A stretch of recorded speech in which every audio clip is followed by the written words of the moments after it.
En la palestra desde la calle sigue recorriendo el estado para seguir conociendo las realidades y entrevistando a los protagonistas de la noticia. Hoy nos trasladamos hasta la población de Mesa de Cabacas, en nuestra ciudad de Guanare, a propósito de la visita al estado de Juan Pablo Guanipa, primer vicepresidente de la Asamblea Nacional, para conversar un poco con él acerca de la visión que tiene del escenario país y esta visita que realiza el Estado portuguesa. Juan Pablo, diputado, bienvenido al espacio y bienvenido a Portuguesa. Muchas gracias, hermano. Estamos en una cruzada recorriendo Venezuela, recorriendo también nuestro estado Zulia. Nos debemos mucho al Zulia, pero en este momento estamos haciendo un esfuerzo nacional.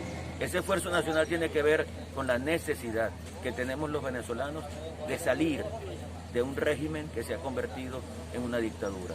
Y nosotros tenemos como ciudadanos la responsabilidad de hacer todo lo que podamos para generar presión interna que, unida a la presión internacional, pueda lograr ese cambio político que anhela sin duda alguna el pueblo de Venezuela. A todos los pueblos, a todas las ciudades a donde vamos, conseguimos los mismos problemas. No hay electricidad, no hay gasolina, no hay agua, no hay gas, la gente cocina con leña. No hay absolutamente ninguna infraestructura que permita hacer que la gente pueda sentirse bien, que la gente pueda sentir que tiene calidad de vida.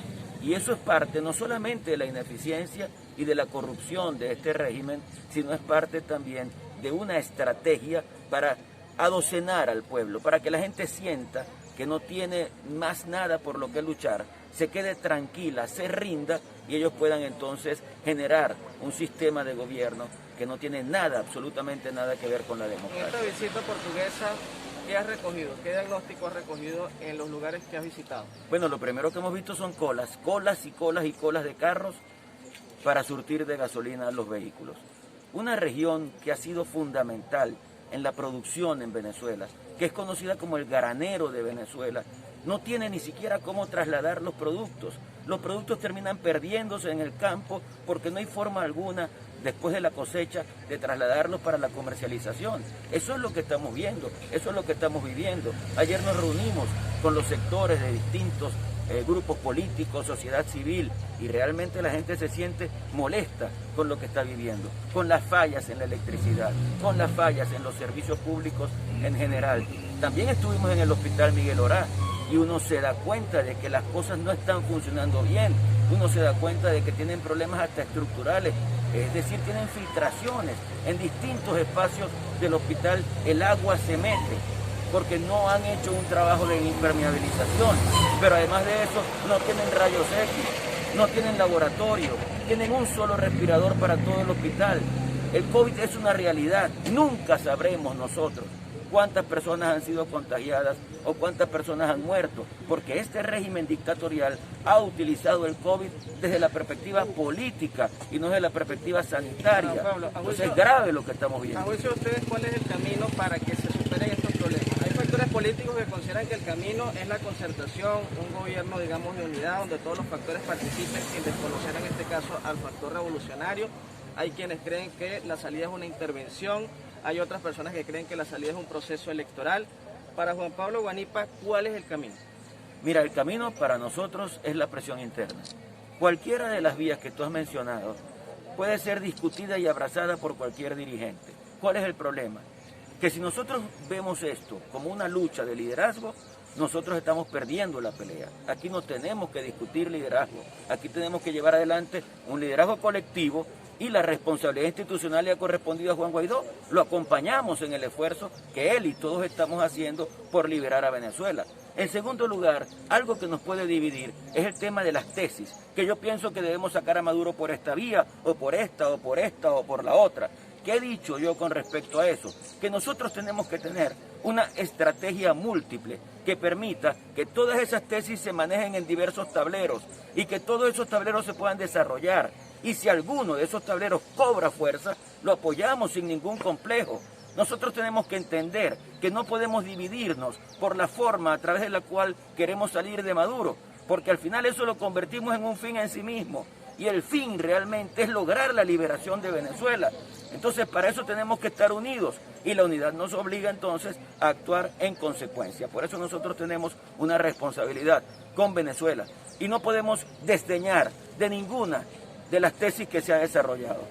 Mi opinión es que lo que tenemos que hacer es respaldar todas las posibilidades y si alguna cobra fuerza, la apoyamos con toda responsabilidad y sin ningún complejo. Han anunciado ustedes esta semana desde la Asamblea Nacional la realización de una consulta con unas preguntas muy puntuales respecto a lo que es, digamos, la participación internacional en la presión para un cambio de gobierno y lo que es la aprobación o no por parte de la población del proceso eleccionario del 6 de diciembre. Cuéntenos en qué va a consistir esta consulta, si ya les fijaron alguna fecha, para que la población sepa pues cuál es el trabajo que van a hacer en este sentido. Mira, lo que siempre hemos dicho, nosotros tenemos que movilizarnos. Hemos decidido no ir a la farsa del 6 de diciembre. Y una de las cosas que tenemos que hacer es deslegitimar en Venezuela y en el mundo esa farsa del 6 de diciembre. Nosotros tenemos además que buscar condiciones electorales, pero además tenemos que difundir el informe que ha producido esa misión de verificación de hechos de la ONU, que es un informe demoledor en contra de Nicolás Maduro. Pero además de eso, tenemos que acompañar al pueblo en su derecho a ejercer la protesta. Pero además vamos a hacer la consulta, es decir, la consulta es una actividad más. La consulta no es la estrategia, la consulta no es la panacea, no es que la consulta va a resolver todos los problemas del país. Pero qué bueno que tomemos la decisión de ir a la soberanía popular, es ir al pueblo y que el pueblo diga lo que tenga que decir.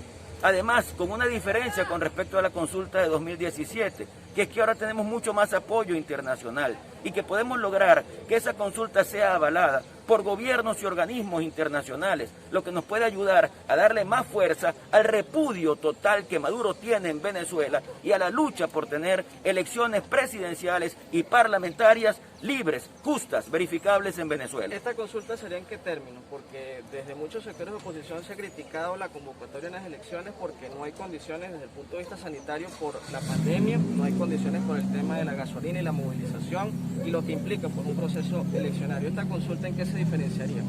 Mira, nosotros tenemos la responsabilidad de movilizar al pueblo venezolano y sabemos que tenemos circunstancias que afectan esa movilización.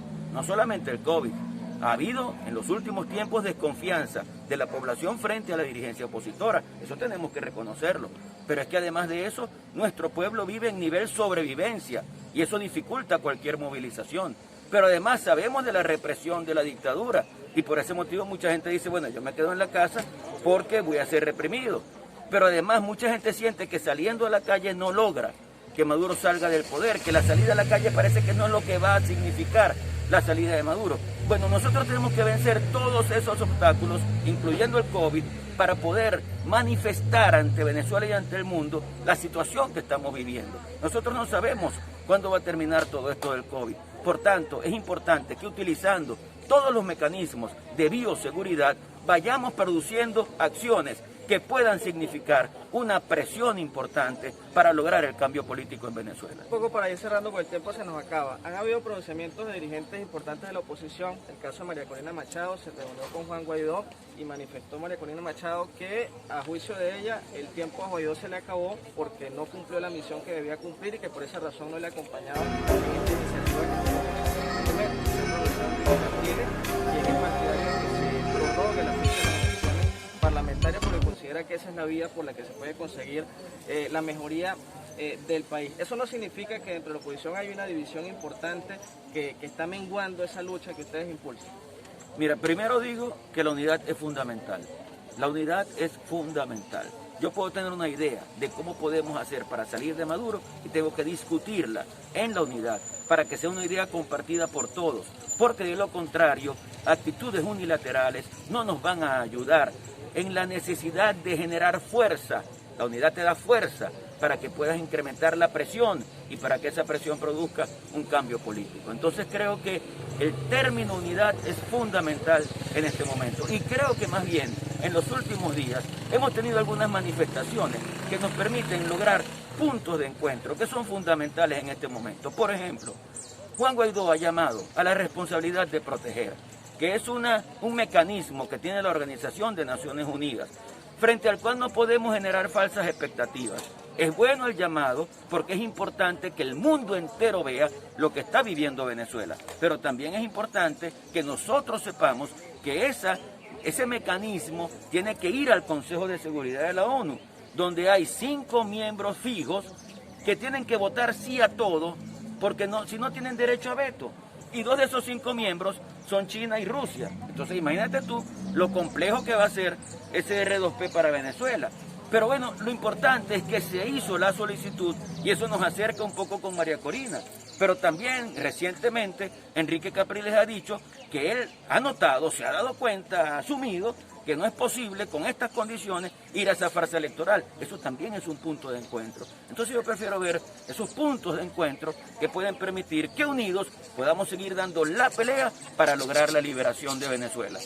Me agradezco entonces con el diputado Juan Pablo Guanipa por habernos concedido esta entrevista en La Palestra desde la calle. Los invitamos a que nos sigan en nuestras cuentas de Instagram, @piso en la palestra, la cuenta aliada informativa @informativoes y en nuestro canal en YouTube, Daniel España en La Palestra.